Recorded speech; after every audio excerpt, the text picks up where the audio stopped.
Please be advised that this recorded webinar has been edited from its original format, which may have included a product demo and other engagement features. To set up a live demo, please complete the form above on our website. If you currently are not on our website and are watching this on our YouTube channel, there's a link to the website in the description of this video. Thank you.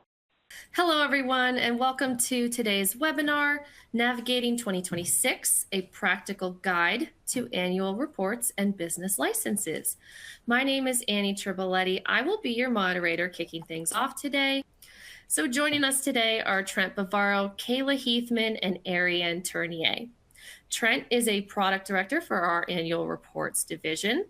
Kayla is a senior sales engineer focusing on business license outsourcing, and Ariane is a product director specializing in business license and license pro. So with that, I'd like to turn it over to our presenters to get things started. Wonderful. Thanks, Annie.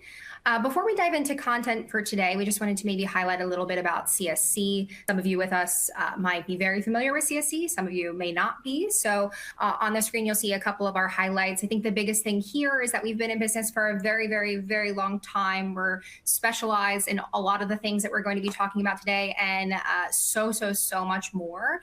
And if you are really unfamiliar with us, just know that we are the business behind business. We help power kind of every stage of the compliance lifecycle, which we'll touch base on a little bit later. But we're here to support you really in any way. If you need something outside of annual reports and business licenses, or if you have additional questions, feel free to let us know throughout the session. And we're here to support you. So as we dive into our content for today, we're going to focus a little bit on obviously annual reports and business licenses, but kind of the contrast between the two, especially here at CSC, we may define them differently than maybe how you define them internally. So touching base on how we separate them out and define maybe why they're needed, what they do for you, and all of those things. We'll dive into a lot of common compliance challenges. Our main focus within CSC is helping clients with their compliance challenges. So everything that we might experience and that you might be experiencing today, going through all of your compliance metrics. Aside from that, there are some consequences of non-compliance, obviously, that we might dive into today, just things that can happen if you're not following proper procedure or happen to miss something, and maybe how to rectify that. Lastly, we'll dive into how we can be here to help support you as one of our current clients or as a new client to CSC, and what we have to help support annual reports and business licenses. And lastly, which could be the most powerful thing for you today, is we'll do a live Q&A session with myself, Ariane, and Trent. You'll have a chance to submit your questions throughout the session. So we do encourage you to do so if there's something that you think of throughout the presentation. A lot of the times we can actually get to those during as well. So we'll wrap up with that. But to start, we're going to focus again a little bit on that annual reports versus business licenses, maybe how we define it, things that they're used for. And with that, Trent and Ariane. Great. Thanks, Kayla. So as we see here on the screen, we have really a side-by-side high-level snapshot of annual reports and business licenses and permits.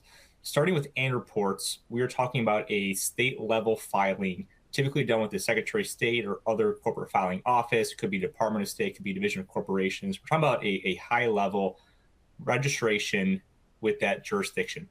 Now, it's important to notate that with this type of filing, it is industry agnostic. It does not matter what your industry is, your services, your products, or goods. It is the same form that is required of all businesses, again, at that state level.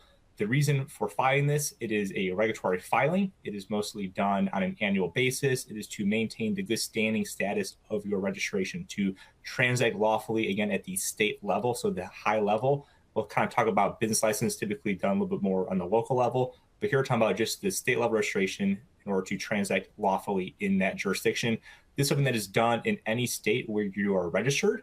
So if you are formed in one jurisdiction, let's say you're formed in Delaware, we'll have a Delaware Corporation Airport. But if you then register your business in additional jurisdictions, you may have an airport in those jurisdictions as well. So one company could have multiple airports depending on where they are registered to transact.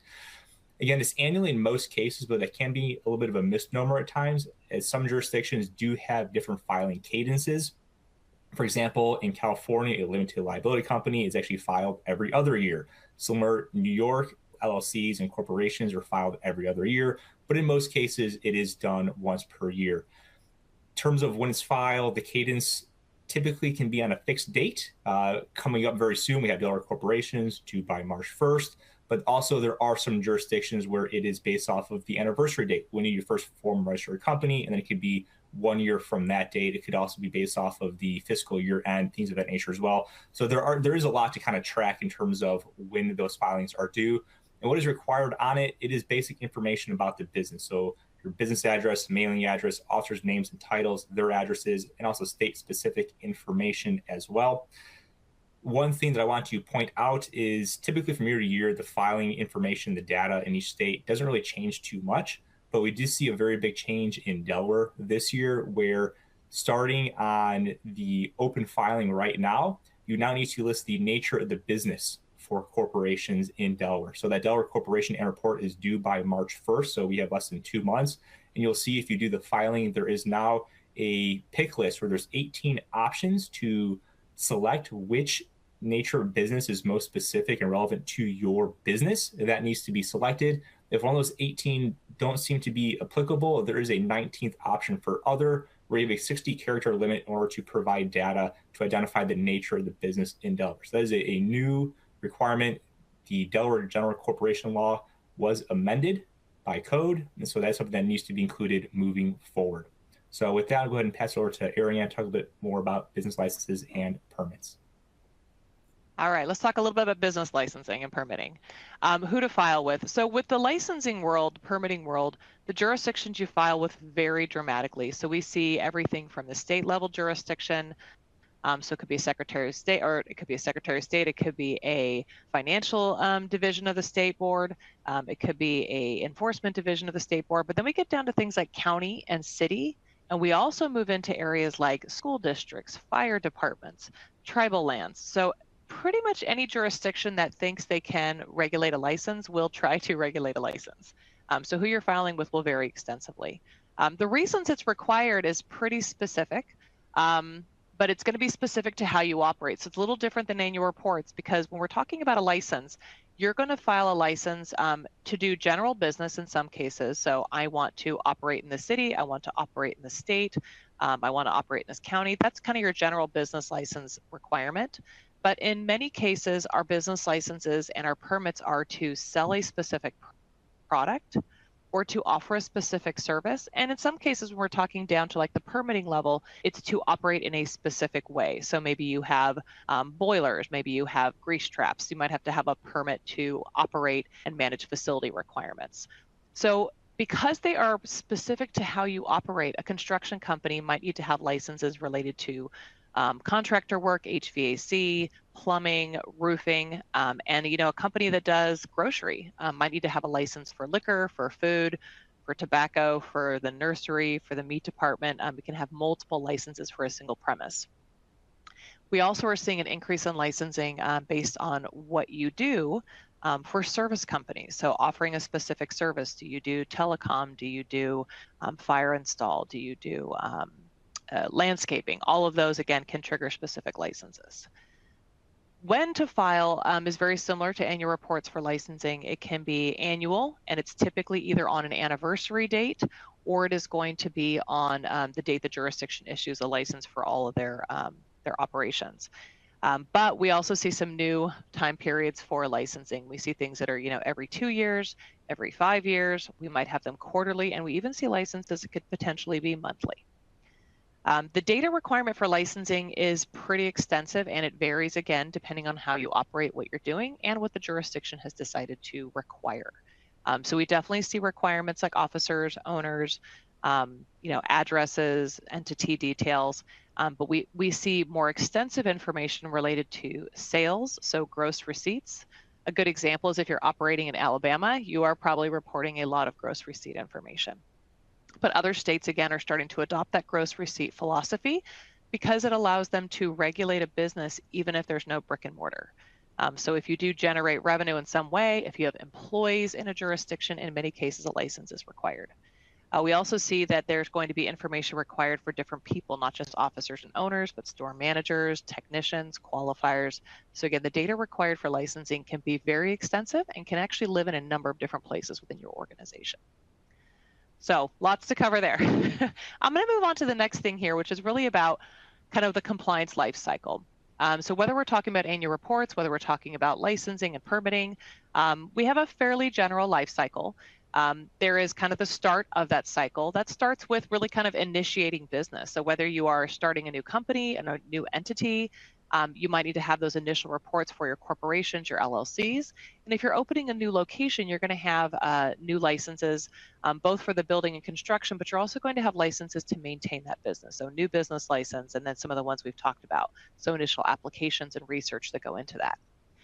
Once we've got all that initial filing underway, we move into the maintenance phase of compliance. So again, with our annual reports, we need to make sure that we maintain the authority to transact our business. And then we also have, of course, the industry and company-specific filings for how you operate what you're doing. So again, those annual filings, those annual reporting requirements. Expanding is a big part of our life cycle, though. Many of our companies, we're seeing kind of an expanding and contracting sort of life cycle. If you're in that expansion mode, again, we're kind of back into, researching requirements to open new locations, making sure we've met all the legal requirements for our locations, for our states, and again, for how we operate. Then we get into the closure stage. If we're in that kind of contracting cycle where we might be closing a business, dissolving a business, we need to make sure we file any outstanding requirements for annual reports, make sure that we're merging any of those entities, making sure that they're being reported so we get them out of existence, surviving entities are reported correctly. And for the closure of licenses, it's not like you close a location and you just don't file a license. In many jurisdictions, you need to notify them of the closure. You'll receive a renewal the next year. If you don't, and it's very difficult to explain, I don't need to file that license. So making sure that we also notify agencies when we're no longer operating. So again, that maintenance, that life cycle is going to continue on and on, kind of like a merry-go-round. And we want to make sure that you guys are always thinking about these different stages as you operate. So I'm going to move into really the next section here. I'm going to hand this off to Trent about the common challenges we see. And again, go ahead, Trent, and take over. I think actually I'm going to jump in here. Actually, that's you, Kayla. Sorry. The new Trent. Go team. But I think the biggest thing that Ariane mentioned within the life cycle and just all of those different items about annual reports and licenses and the things that are required, they're all going hand in hand together. And some of you may manage one side of the business and not the other. You might manage both. And so you have all of these different things going around. And the key of that is nothing is really the same. It's not uniform. Even within one product area, Trent mentioned that the annual reports, they're really the same, right? Every company needs to file one if you're registered with the state, but they're not all the same. They might require different information. They're due at different times, very similar to what Ariane had mentioned on the licenses. So with all of that being said, we kind of have this bucket of common challenges. Now, within each one of these, you can probably have multiple challenges that you might be experiencing, but the biggest thing that we see is seasonality behind these types of filings, right? There's times where you might have a lot of filings, primarily end of year for some industries. You might be in an industry where that doesn't impact you, and you might actually have licenses due sporadically throughout the year. You might be in another industry where you have licenses that are tied to individuals, that they're due on birthdays or other things. So there could be these really high highs of filing activities between licenses and annual reports. And there also could be really low lows. So you might go a month without anything. And then if you're anything like me, you forget that things are even due. And then you come back to that next month and it might be a really high volume. So having this trend of ups and downs and maybe not understanding or having very clear understanding of when things are coming due could be a big challenge. I think there was a question, and Trent, you might dive into this later, a little bit later, of how are you even notified of some of these things coming due? And that also kind of comes into complexity of these things because they're not due at the same times again, and the seasonality behind it. And you might not even be getting renewal notices. There might be notices coming from CSC if we're representing you as agent for annual reports. There might be a jurisdiction for a license that historically would have alerted you, but has maybe since stopped that. A lot of paper things used to go out, but that's changed. You might not even be the contact on file for a jurisdiction, so someone else might be getting a notice, and that's really something that changes every year and as your company changes and different things like that. Aside from just understanding when things are due, the complexity of the filings is really challenging. Again, from an annual report perspective, there might be less complexity with some of the information that's due, but every state is different. So some states may require tax information or financial information where other states may not, and that can get confusing. Like Ariane had mentioned, depending on your industry, you could have to share anything about yourself, about an officer or director, about a spouse, which sounds crazy, but that can happen. Social security numbers, bonds, insurance documents, the list kind of goes on and on. So this idea that there's so many filings and so many different things required, depending on what licenses you have and where you're registered, that it can get really confusing. Aside from that, data, which is really, again, directly linked to complexity, is what do we even need? And aside from needing it, maybe someone in the organization has it, but do you have direct access to it? And having all of that accessible to you, maybe you have to correspond with a different team member for gross receipts, or maybe you have to get officer and director information from your legal department and you sit in tax or other things like that. There's a lot of complexity behind data and documentation, where it's stored, how do you get to it, is it accessible to you, or is it even stored? So, and honestly, do we understand everything that's required? Because that can change year to year. And then on the last phase, a lot of the things that we run into when we have these conversations with our clients are just, where has that expertise gone? We're kind of in this phase of a lot of turnover or change and structure changes within organizations, just really anywhere and everywhere. And a lot of that institutional knowledge that we've had, the individual filing these items for many, many years, maybe has gone away, or the idea that that institutional knowledge could even be correct is also going away, right? Regulations change all of the time. We're seeing changes happen, and maybe losing that or needing a way to build that institutional knowledge is a huge challenge for a lot of our clients that might be working in these phases. And again, you might work in one area, you might work in another, you might work in both. So you could experience all of these or one of these, just depending on your role within an organization. So a lot of stuff that we typically talk about each day. With that being said, if you're experiencing kind of all of these challenges, there might be a consequence to you at some time. You might find yourself here because you've been non-compliant or out of compliance, maybe missed something and you're trying to rectify it. And so within each place, there's maybe similar consequences, but also some different consequences depending on your industries and all of that. So Trent, would you walk us through maybe the annual report side and how being out of good standing can impact the business?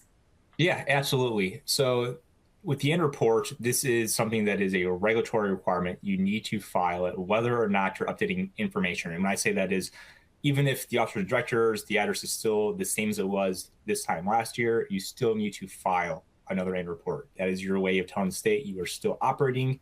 You still need to maintain your lawful ability to transact business. And of course, you're going to pay a fee to the state as well as part of that renewal registration. Now, sometimes what we've come across is clients don't even realize when they have missed a report and they've fallen out of good standing. And now there is this period where on state records, they are listed as not good standing or past due or some other status that is open to the public in terms of their failure to file this required document on time. And so if you work with someone like CSC, typically if you're working with a team, we're providing notices in advance, we're letting you know after the fact, we're making sure you have the information that is current and up to date and submitting that information on your behalf. But sometimes you may find out when you're doing business with somebody else and it says, oh, you're not in good standing, or this is going to impact your ability to transact in this state. So that's obviously not a good way to find out that you're not compliant. And it can lead to things beyond just your ability to operate, but it can be penalties and fees and accruing interest. The longer that you miss that deadline and that you have failed to remedy it, you're going to be accruing additional filings and costs in order to bring your company back into good standing. Sometimes that means another form is required, not just the late annual report itself and that additional payment. It could be a reinstatement or another form. Now there's even more filings and more payments, more complexity involved in returning you to good standing. And sometimes we see things that are even far beyond just things that payment and money can cure. For example, if you are to miss your filing, let's say in Florida, that is due by May 1st for corporations and limited liability companies. If you don't file by May 1st, typically the third Friday in September is when the state will administratively cancel your registration. That means the state takes action on their own saying, missed your filing, you are now going to be administratively revoked or canceled until such time that you take corrective action.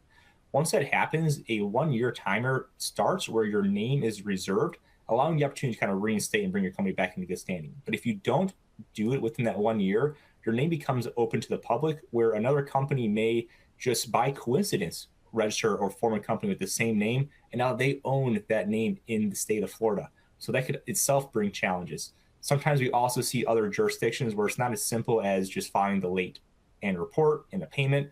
In Alaska, if you file in good standing and you are administratively canceled or revoked, you need to requalify. What that means is you need to file a brand new registration with the state. And now there's going to be a gap in the status of your company transacting lawfully, where from the time where it was administratively revoked to the time that you now file your documentation to re-register, there is forever a gap in your operating history in that state, which itself can cause challenges with operating and doing business there. So this is something that is required by statute. It's something that is very important to make sure you file on time.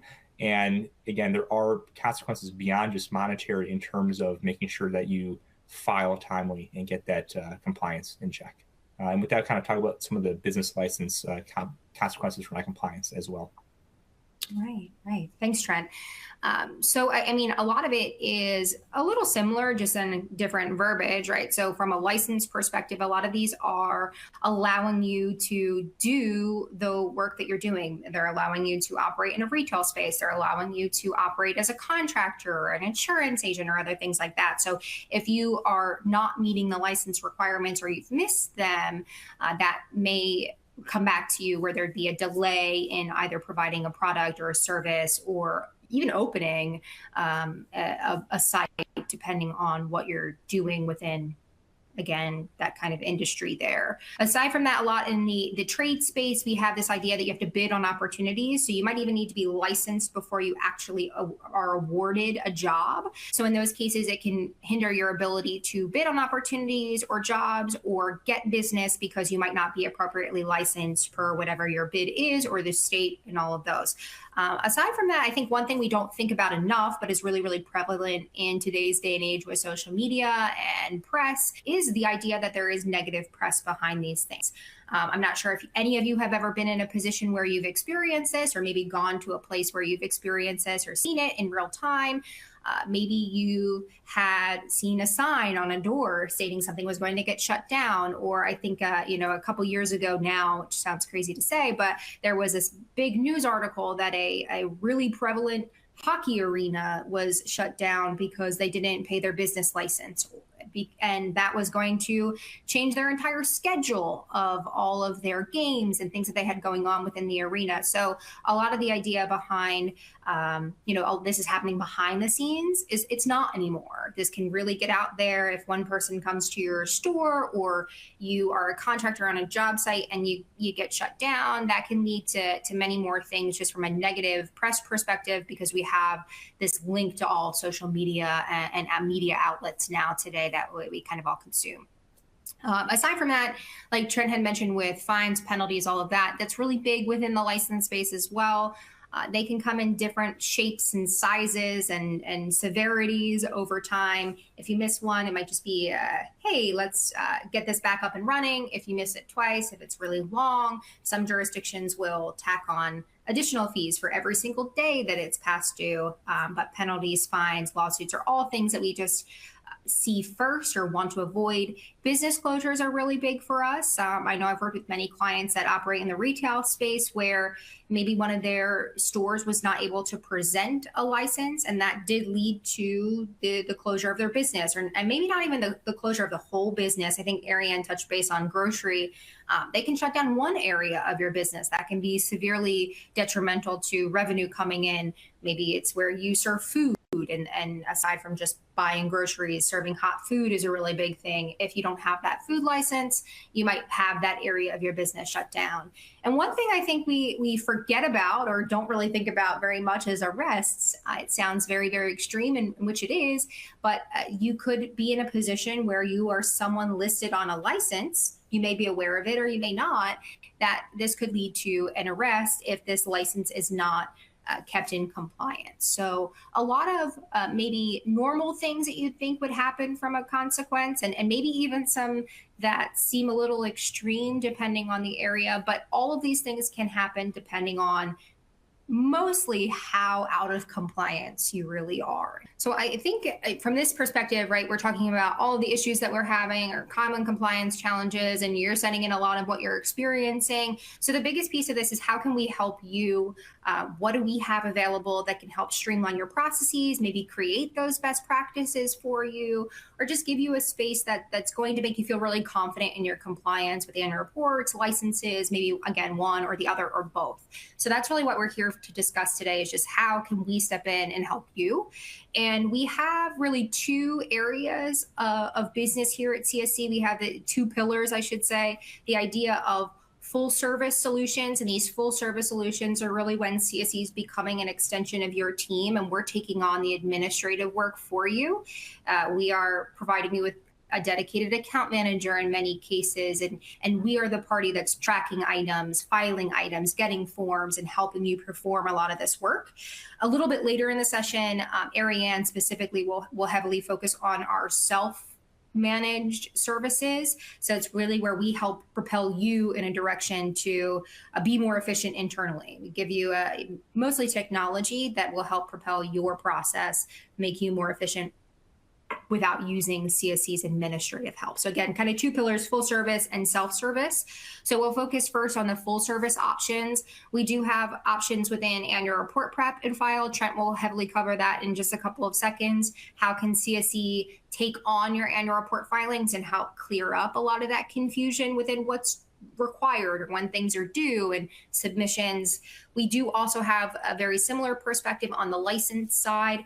I will focus on our license research services. So if you are struggling with trying to understand license requirements in jurisdictions, how can CSC effectively help you uncover those requirements, whether it be new or if you have existing places of business?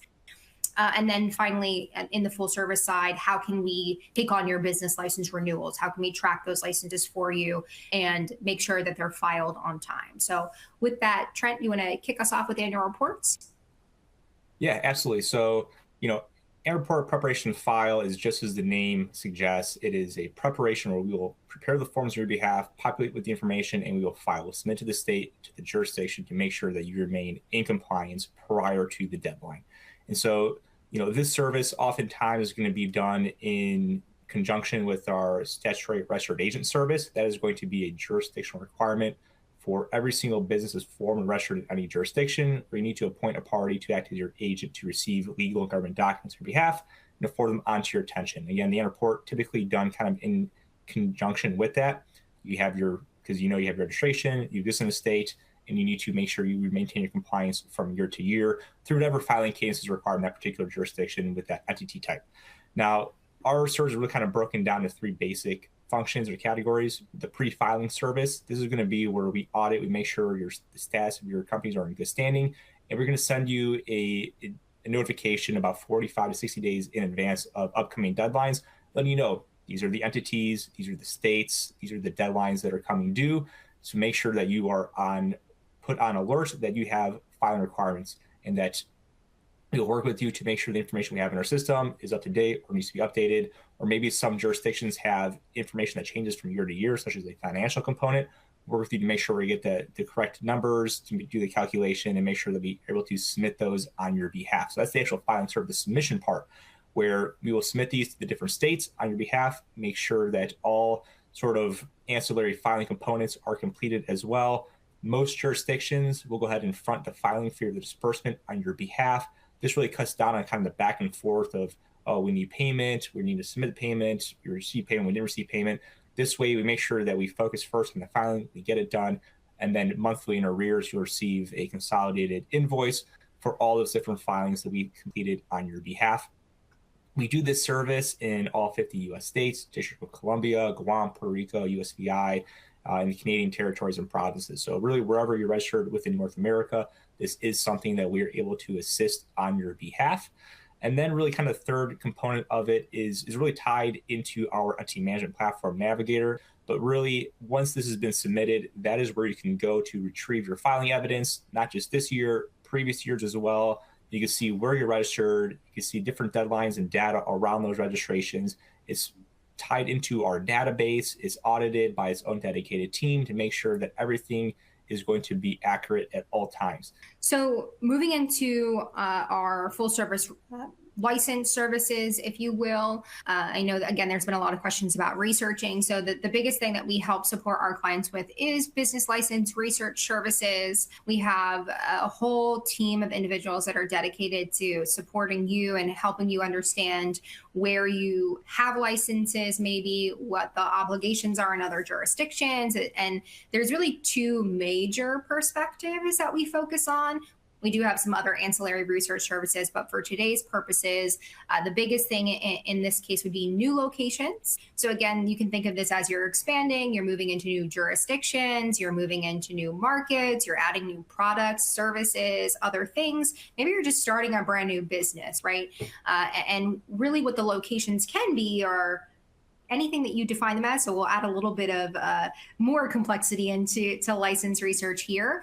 But what you can do is you can come to CSC and say, I have this new location. You can give us an address, you can give us a city, you can give us a county, you can give us a state, and we can help you uncover the license obligations on the different levels of government that are assigned to your location. So really what you're doing, again, is providing us a location, you're giving us your business activities and explaining to us, what are you going to be doing?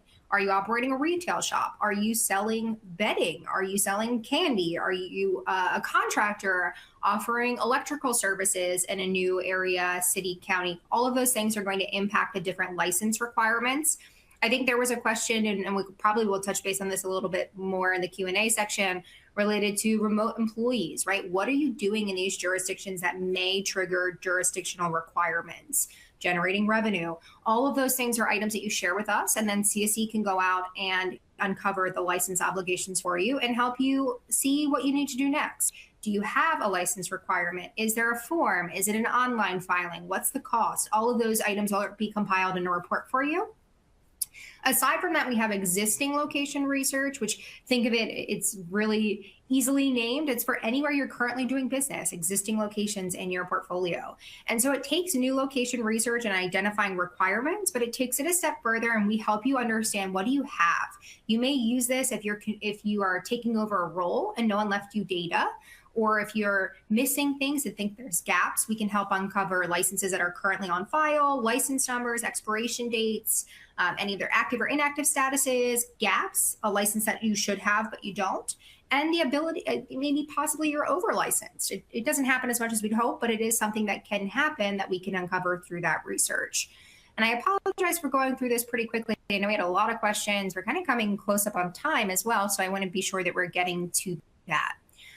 Aside from research, you have the ability to partner with CSC for renewable services. And so, as you can see here on the slide, this is really where we become an extension of your team, very similar to the annual report service that Trent was mentioning. A little different. We do ask that you share data with us, or that we are going to be doing that research for you to help uncover it. But what this service really does is provides a centralized technology solution. So we take all of your data and we import it into a CSC technology, so you're able to view it anywhere, anytime, all of your license data at your fingertips.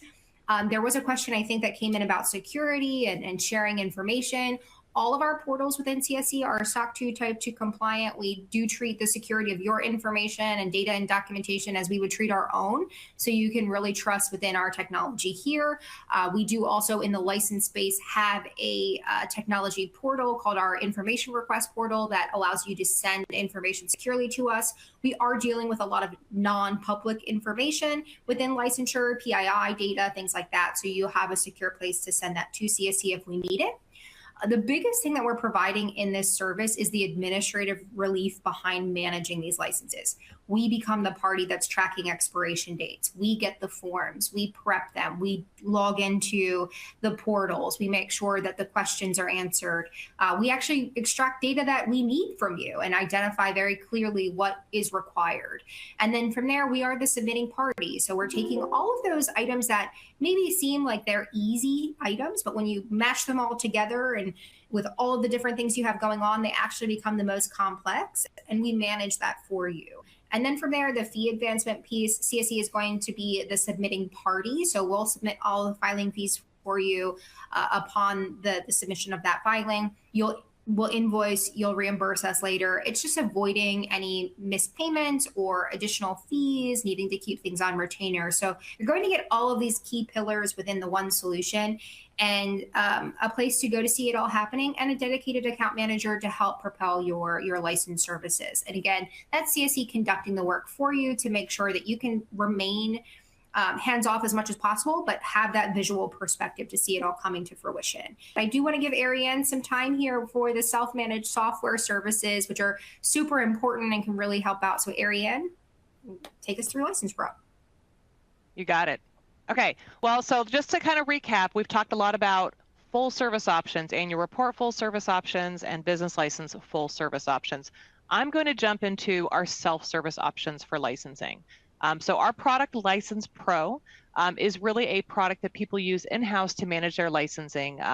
It's standalone. We do not provide services for you. It is technology designed to help you organize your licensing and manage that business process. Some of the areas that we focus on in License Pro is having, designers to build your own renewal workflows. As we've talked about a lot with the licensing discussion so far, licenses and permits can have different requirements. So you may have a license that requires wet signatures, you may have notary requirements, you may have certificates of insurance. These are all examples of steps that you might want to include in a workflow for your renewals to make sure that all the different team members, regardless of who manages licensing, knows exactly what to expect. They don't have to have that institutional knowledge all the time. It's built into the application. The software includes alerts and notifications, making sure everybody's on top of all the deadlines, whether that's the team doing the work, leadership, field management. Again, we can set up those notifications, whoever needs to be involved. We also have custom workflows. This is a little bit different than the renewal workflow manager. This is designed to manage all of the other business processes that go along with business licensing. So that may be new opening processes. So creating standard operating procedures for new openings, remodels, reloads, quarterly reporting.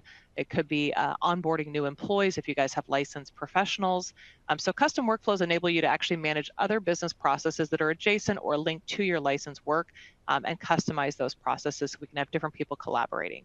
The software also includes automation around check requests, payment processing, email notifications, and a number of other reoccurring processes like document management. We also provide a dashboard or homepage that includes KPIs, views to make sure, again, the leaders can manage it and users have visibility too. And last but not least, we provide integrations with other internal systems. So you might need to bring in things like gross receipts, like your manager information, like your officer information from different applications so that the users have everything at their fingertips.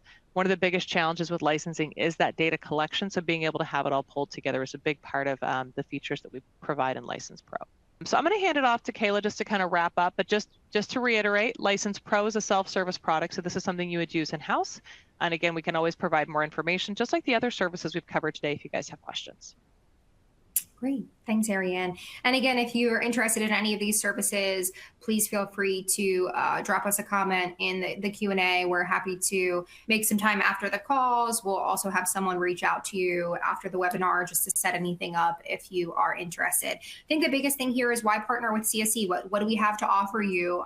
Again, one of the biggest things here is we have industry-leading security, not just by way of our technology, but all of our data hosting facilities. Everything you do with us, you should feel really secure that the way that we're managing your data and documentation is the best for you, because we only want the best for you, even ourselves, right?